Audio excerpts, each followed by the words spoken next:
Welcome to direction to success. आज हम करेंगे ज्योग्राफी का चैप्टर 4 विच इज़ मैप्स। तो चलिए स्टार्ट करते हैं। अब हमने पिछले चैप्टर में ग्लोब के बारे में पढ़ा था, उसके एडवांटेजेस देखे थे कि वो कितना ज़्यादा यूज़फुल होता है, उसके कितने ज़्यादा फ़ायदे होते हैं। बट हमने ये नहीं देखा कि ग्लोब की कुछ लिमिटेशंस भी होती है, उसकी कुछ कमियाँ भी होती है। जब हमें पूरी अर्थ के बारे में पढ़ना है, उसके बारे में जानना है, तो ग्लोब बहुत ज़्यादा यूज़फुल है। बट जब अर्थ के किसी भी एक पार्ट के बारे में, किसी कंट्री के बारे में, किसी स्टेट के बारे में, किसी डिस्ट्रिक्ट के बारे में, किसी टाउन या फिर किसी विलेज के बारे में जानना है, किसी एक पर्टिकुलर चीज़ के बारे में जानना है, तो उसमें ग्लोब ज़्यादा यूज़फुल नहीं होता। उस सिचुएशन में हम हेल्प लेंगे मैप की। अब ये मैप क्या होता है?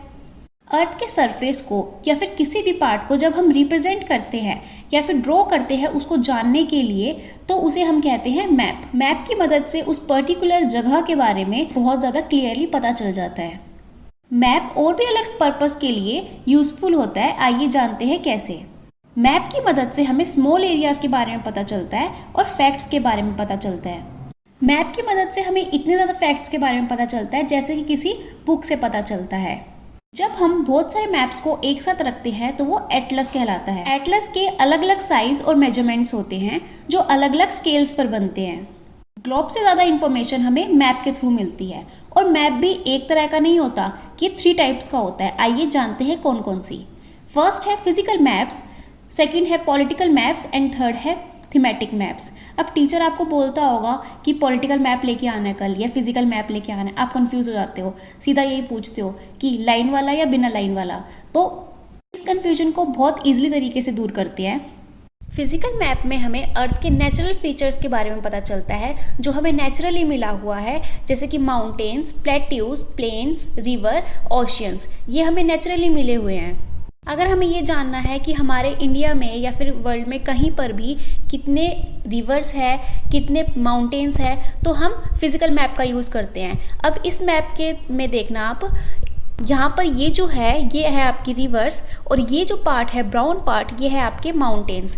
ऐसे ही फिजिकल मैप में नेचुरल फीचर्स बहुत ईजिली शो हो जाते हैं और बहुत हेल्पफुल रहते हैं। इन्हें हम रिलीफ मैप भी कहते हैं। अब नेक्स्ट आता है पॉलिटिकल मैप्स। पॉलिटिकल मैप में कोई भी सिटी, टाउन, विलेज या कोई भी कंट्री, उसकी बाउंड्रीज के साथ हम पता लगा सकते हैं। इसमें बाउंड्रीज बनी होती है जिन्हें आप बोलते हैं लाइन वाला मैप। ये लाइन वाला मैप होता है। अगर हमें ये जानना है कि किसी भी स्टेट की कितनी बाउंड्री है, तो हम पॉलिटिकल मैप का यूज़ करते हैं क्योंकि उसमें बाउंड्रीज क्लियरली शो होती है। फिर आता है हमारा थीमेटिक मैप। ये किसी स्पेसिफिक इंफॉर्मेशन के बारे में होता है। जैसे हमें ये देखना है कि कौन से पार्ट में रेनफॉल ज़्यादा होता है, या फिर फॉरेस्ट कौन से पार्ट में ज़्यादा है, इंडस्ट्री कहाँ पर है, किसी भी एक स्पेसिफिक चीज़ के बारे में जानना होता है, तो हम थीमेटिक मैप का यूज़ करते हैं।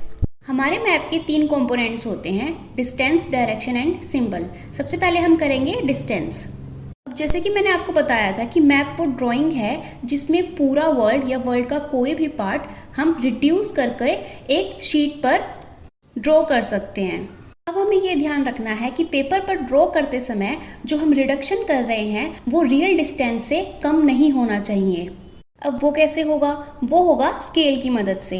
अब स्केल क्या होता है? स्केल रेशियो होता है एक्चुअल डिस्टेंस का और उस डिस्टेंस का जो हम मैप पर शो कर रहे हैं।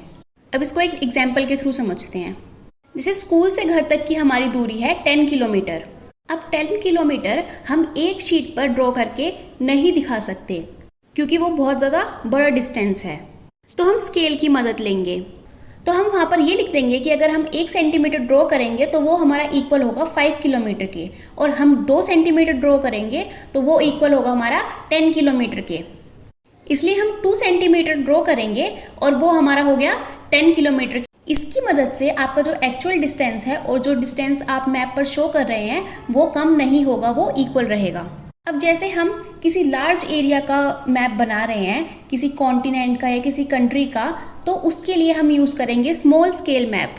जैसे डिस्टेंस 500 किलोमीटर है तो उसको हम शो करेंगे 5 सेंटीमीटर में।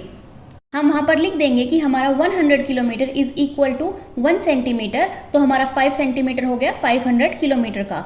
इसे हम बोलते हैं स्मॉल स्केल मैप। और अगर हम किसी स्मॉल एरिया का मैप बना रहे हैं, जैसे किसी विलेज का या किसी टाउन का, तो उसके लिए हम यूज़ करेंगे लार्ज स्केल मैप।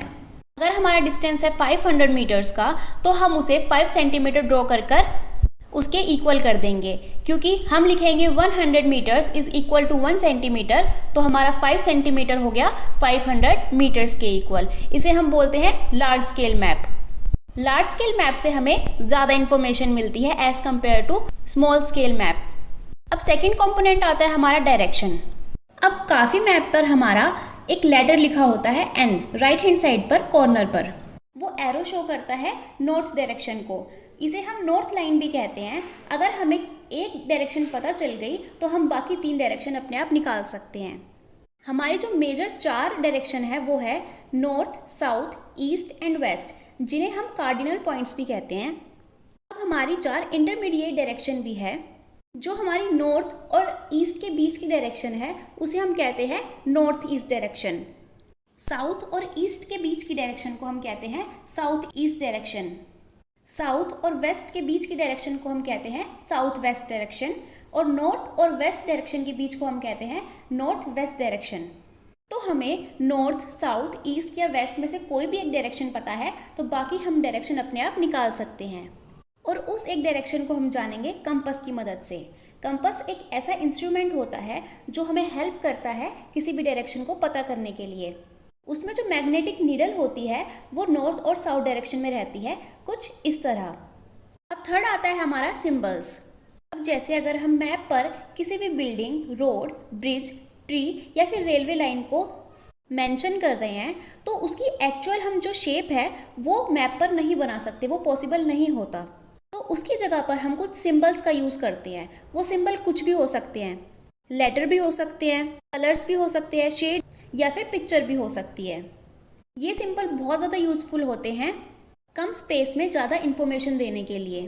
और इन सिंबल्स को ड्रॉ करना बहुत ज़्यादा ईजी होता है। ऐसा ज़रूरी नहीं है कि आपकी ड्राइंग बहुत अच्छी है तो ही आप सिंबल ड्रॉ कर सकते हो, और इनको रीड करना भी बहुत ज़्यादा ईजी हो जाता है। अगर आप किसी एरिया में गए हो और आपको वहाँ की लैंग्वेज नहीं आती तो मैप पे बने इस सिंबल की वजह से आप किसी भी प्लेस को लोकेट कर सकते हैं। प्लेस के साथ साथ रेलवे लाइन, रोड्स, ब्रिज कुछ भी सर्च कर सकते हैं। मैप एक ऐसी यूनिवर्सल लैंग्वेज है जो कोई भी समझ सकता है। इन सिंबल्स को यूज़ करने के लिए एक इंटरनेशनल एग्रीमेंट भी हुआ है कि सब इन सिंबल्स को यूज़ करके मोर इन्फॉर्मेशन को गैदर कर पाए। टैंक का ये है, ये ब्रिज का है। यही हमारे बहुत सारे सिंबल्स हैं। सिंबल में अलग अलग कलर्स का भी यूज़ किया गया है, जैसे पानी के लिए ब्लू, माउंटेन्स के लिए ब्राउन एंड प्लेट्यू के लिए येलो, और जो हमारा प्लेन है उसके लिए ग्रीन। मैप में सिंबल को यूज़ करके कुछ ऐसा दिखता है। अब स्केच हमारी एक रफली ड्राइंग होती है, इसमें स्केल की ज़रूरत नहीं होती। जस्ट हमारी मेमोरी में जो होता है, हमें जो याद होता है और हम जो ऑब्जर्व करते हैं रास्ते में चलते हुए, उस पर जो हम ड्राइंग बनाते हैं उसी को स्केच कहते हैं। सपोज करो आप अपने फ्रेंड के घर पर गए हो और आपको रास्ता याद नहीं है, तो जो भी आपको थोड़ा बहुत याद है, लेफ्ट में ये चीज़ थी, राइट में ये चीज़ थी, और उसको आप ड्रॉ करते हो तो उसी को हम स्केच मैप कहेंगे। लास्ट टॉपिक है हमारा प्लान। ये ड्राइंग है हमारी किसी भी स्मॉल एरिया को लार्ज स्केल पर बनाने वाली। लार्ज स्केल मैप हमें बहुत ज़्यादा इन्फॉर्मेशन देते हैं, बट फिर भी कभी कभी हमारी छोटी मोटी चीज़ जाननी रह जाती है। फॉर एग्जाम्पल, किसी भी रूम का लेंथ और ब्रेड्थ जो किसी भी मैप में शो नहीं होता, उस टाइम हम रेफर करते हैं कि ऐसी ड्राइंग को जो स्केल से बनता है उसे हम कहते हैं प्लान। इसी के साथ हमारा चैप्टर कंप्लीट होता है। और ज़्यादा वीडियोस के लिए जुड़े रहिए D2 सक्सेस चैनल के साथ।